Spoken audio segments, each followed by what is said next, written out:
Donc, sur cette question, donc des droits, des usages au sein du numérique, au sein des établissements scolaires, trois intervenants sur cette table ronde.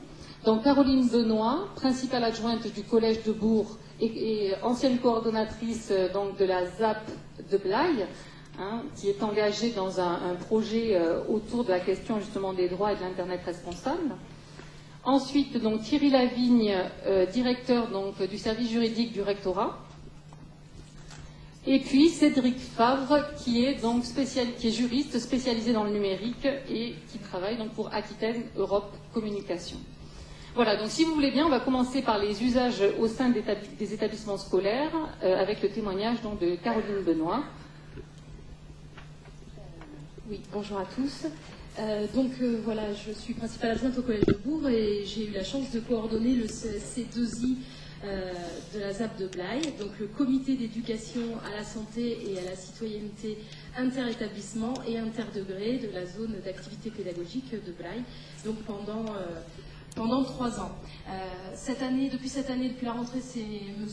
François Heller, principal adjoint de Saint-Yvan-de-Soudiac, qui s'excuse de ne pouvoir être avec nous aujourd'hui, mais j'ai préparé cette intervention avec lui. Alors, ce CESC2I réunit 6 collèges, 4 lycées et les écoles primaires. C'est important pour nous, c'est la 2e année que nous avons associé les écoles primaires, mais pas seulement, parce que c'est aussi une instance dans laquelle nous avons à cœur de tisser de nombreux partenariats. Alors bien sûr, nous sommes soutenus par l'ARS, l'Agence régionale de santé, la MILT, la mission interministérielle de lutte contre les drogues et les toxicomanies, les communautés de communes, le conseil régional, le conseil général. Et lors de nos réunions, la conseillère en développement, éducation, citoyenneté, Aline Bourgeois, donc du conseil général, nous accompagne, les responsables jeunesse, l'hôpital de Blaye, à travers le psychologue, les différentes associations. Donc en fait, on a une volonté ces dernières années de vraiment de tisser un réseau. On a d'ailleurs créé cette année notre page Facebook CESC2I. Donc ensemble, nous partageons un diagnostic en matière de santé et de citoyenneté. Nous mutualisons, nous rencontrons donc les mêmes problèmes sur le territoire, tous nous sommes confrontés aux mêmes difficultés, et donc nous travaillons sur des axes communs, sur un axe commun par an, pour tenter d'assurer une cohérence éducative au sein du territoire. À travers nos actions, l'idée est véritablement de créer un maillage sur le territoire. On parlait de réseau en début de cette matinée, que c'était une force, et c'est vrai que nous le constatons. Nous cherchons à renforcer les liens entre tous les acteurs, de créer des synergies, d'agir en résonance les uns par rapport aux autres, pour davantage d'efficacité, davantage de cohérence. On essaie d'associer également la mission locale, la MFR, les points relais jeunes, afin que nos actions collectives portent davantage. Ainsi, donc, nous avons monté il y a 2 ans donc, un concours de clips de prévention sur l'alcoolisation des adolescents.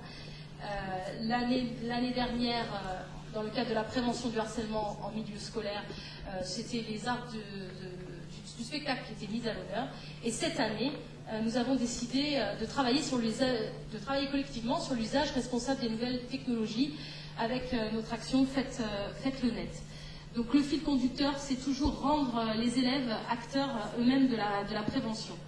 Cet axe de travail de l'usage responsable des nouvelles technologies nous est apparu des plus pertinents, et c'est l'expérience du collège de Saint-Yvan-de-Soudiac qui nous a largement inspirés. En effet, confrontés aux problèmes de vie scolaire récurrents en lien avec les portables, les réseaux sociaux, Internet en général, un projet Internet et nous a été mis en place sous l'impulsion de M. Heller, le principal adjoint. Ce projet donc, a permis de former des adultes, d'impliquer les élèves. Un film a été réalisé sous la forme d'un vidéomaton où les jeunes de Saint-Yvan évoquaient leur usage des nouvelles technologies. Ce film a servi de support de prévention, non seulement pour les élèves, pour les personnels, mais aussi lors d'une soirée avec les parents. Alors, Faites le net, du coup, c'est l'expérience de Saint-Yvan qui nous a largement inspirés en CESC2I. Nous avons eu envie d'étendre le projet à l'ensemble des établissements du secteur. Donc nous avons choisi ce terme parce que nous avons une volonté commune de nous emparer de l'espace créé par ces nouvelles technologies, cette nouvelle liberté qui est donnée à tous de manière positive, d'où le nom. En fait, les objectifs sont clairs, correspondent à ce que nous rencontrons quotidiennement dans les établissements: éduquer, sensibiliser, impliquer, toujours rendre les élèves acteurs de la prévention, responsabiliser et sortir des dangers d'Internet qu'on a souvent vus dans les actions qui étaient mises en place auparavant.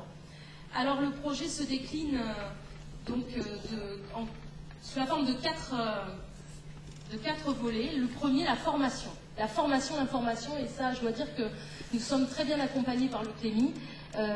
Pendant presque 15 jours, presque 2 semaines, Isabelle Martin et Jean-Charles Bougnol sont venus dans la ZAP de Blaye rencontrer les personnels et former les élèves, selon un module qui a beaucoup plu aux collègues, à savoir qu'ils sont intervenus face aux élèves, les personnels étant là lors de cette intervention, pardon.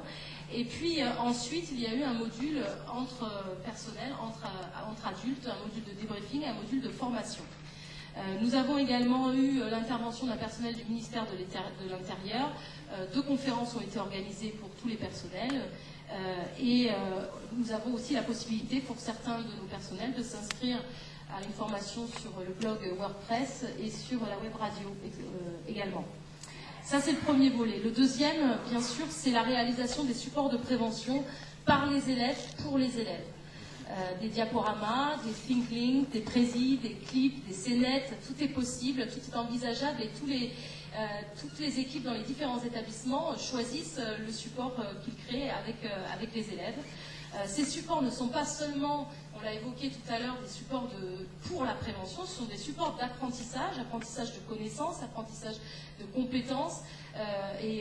On peut très bien, par exemple, nous avons une page Facebook, notre classe média, on y reviendra peut-être à une page Facebook, la maîtrise de la langue, la culture humaniste, toutes les compétences du socle peuvent être mises en œuvre dans la création de ces supports. Le troisième volet, c'est le partage de ces supports lors d'un temps fort. Tous les ans, nous réunissons près de 300 élèves sur le territoire. Donc il y a 2 ans, c'était au cinéma de Blaye pour la diffusion des clips vidéo. L'année dernière, c'était dans une salle de théâtre pour les scénettes. Et cette année, nous avons décidé de faire un forum Faites le Net, donc dans une salle municipale, où tous les élèves vont pouvoir venir montrer aux autres élèves qui ont travaillé sur le projet ce qu'ils ont fait. C'est un temps de valorisation, c'est un temps important de mutualisation pour les élèves, mais aussi pour les personnels. Et bien sûr, ces supports sont amenés à circuler dans les établissements, puisque les élèves vont former d'autres élèves et ainsi passer le relais. Et le 4e point, c'est toujours ce qu'on a à cœur de faire en partenariat avec les communautés de communes et les fédérations de parents d'élèves, à savoir l'organisation de soirées lors desquelles, à nouveau, les élèves montrent ce qu'ils ont produit. Et puis, cette année, en fait, ils vont former leurs parents comment on paramètre un profil Facebook, comment on fait un think link, Voilà, l'idée, c'est que les élèves soient aussi acteurs de la prévention à l'égard de leur propre famille. Voilà, alors bien sûr, les supports que nous créons, nous les réutilisons.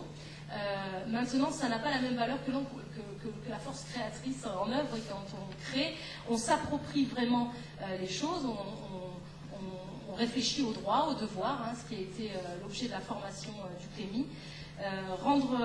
Donc je conclurai en disant que rendre les élèves acteurs de la prévention les amène à se responsabiliser, à mener les élèves à penser le monde, à faire des choix en connaissance de cause, à devenir des citoyens responsables et éclairés sans aucune peur du monde dans lequel ils vivent. C'est ce que toute action de prévention doit induire, et c'est dans ce sens que nous agissons tous ensemble. Merci.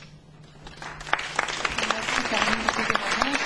Donc c'est vrai que ce qui a été important aussi dans l'opération, je crois, c'est l'accompagnement des équipes et surtout la façon dont on a pu les rassurer, puisque certains, effectivement, au départ étaient un peu réfractaires, peut-être, par rapport aux usages des nouveaux médias, et surtout un peu démunis, parce qu'eux-mêmes n'avaient pas forcément eu des pratiques personnelles déjà assez développées, donc des réseaux sociaux.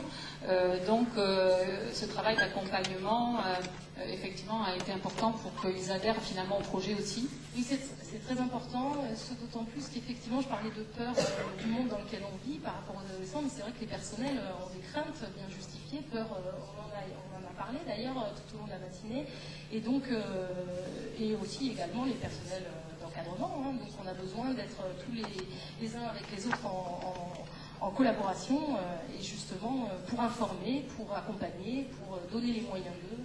Alors justement, vous évoquiez tout à l'heure la classe média, puisque sur la ZAP de Blaye, vous avez été pionnier, puisqu'il y a 5 ans déjà, je crois, hein, vous aviez développé une classe média expérimentation. Donc par rapport justement à la réglementation interne aux établissements scolaires, est-ce que dans cette classe-là, justement, pour que les enseignants puissent promouvoir les bons usages d'Internet, vous avez été confronté à la nécessaire levée des filtres Et nous avons levé les filtres. Voilà, nous avons été en partenariat, enfin, on a téléphoné Catis, et puis on a scolté les services, et puis on a levé les filtres, puisque bien vite, les professeurs ont eu besoin de Facebook, ont eu besoin de Twitter, ont eu besoin de YouTube, ont eu besoin de tous les supports qui existent sur Internet, et de pouvoir aussi en créer eux-mêmes pour les diffuser sur Internet. Nous avons un blog, la classe média a un blog, les médias sont dans le Prévert. Voilà, donc c'est ça, c'est vrai que c'est fondamental, hein, si on veut éduquer aux bons usages d'Internet et au respect des droits, et bien à un moment donné, effectivement, il faut que les jeunes soient confrontés à ces nouveaux médias. Donc évidemment, la politique de filtrage, elle ne tient plus vraiment, hein, d'autant plus que, vous savez, j'ai parlé tout à l'heure en introduction de Mobinote, les élèves ont des téléphones portables dans la poche, donc la connexion, de toute façon, ils l'ont. Hein, avec ou sans nous, ils l'ont. Donc à un moment donné, je crois qu'il faut, si on veut éduquer, il faut finalement voilà, ouvrir... On ne peut plus faire l'autruche. Voilà. Après, par rapport au premier débat qui s'est déroulé ce matin, c'est vrai que malgré tout, le problème de filtrage aussi est parfois lié à des débits de connexion. C'est vrai que dans certains départements, certains enseignants nous ont alertés en nous disant oh, mais nous, on ne peut plus travailler sur YouTube. Alors bon, c'est vrai que c'est extrêmement intéressant d'analyser aussi la façon dont fonctionne cette plateforme, hein, indépendamment des contenus qu'on va y trouver. En termes d'éducation aux médias, c'est très enrichissant. Donc les enseignants nous ont dit on ne peut plus l'utiliser. En fait, c'est fait pour des raisons de débit. Hein, l'établissement n'avait pas suffisamment de débit pour permettre effectivement un accès ouvert. Voilà, donc ça c'est aussi des questions essentielles pour éduquer aux médias. Et bien évidemment, et à l'information, il faut avoir ces accès. Alors, donc on va donc sur l'éducation aux droits et aux bons usages, on vient de voir l'expérimentation menée sur la ZAP de Blaye. Donc Cédric Favre, donc je disais tout à l'heure en préambule que les praticiens avaient le sentiment que les droits n'étaient pas toujours adaptés à la réalité des usages. Donc malgré tout, les droits fondamentaux concernant l'expression publique, puisque c'est bien de ça dont il s'agit, hein, la publication sur le net, l'expression publique, quels sont-ils ? Bonjour à tous. À mon sens, Internet, ça révolutionne pas grand-chose en matière d'édition et de publication. C'est juste un nouveau format de publication et d'édition. On avait l'édition papier, on a eu l'édition cinéma, on a eu l'édition radio. Internet,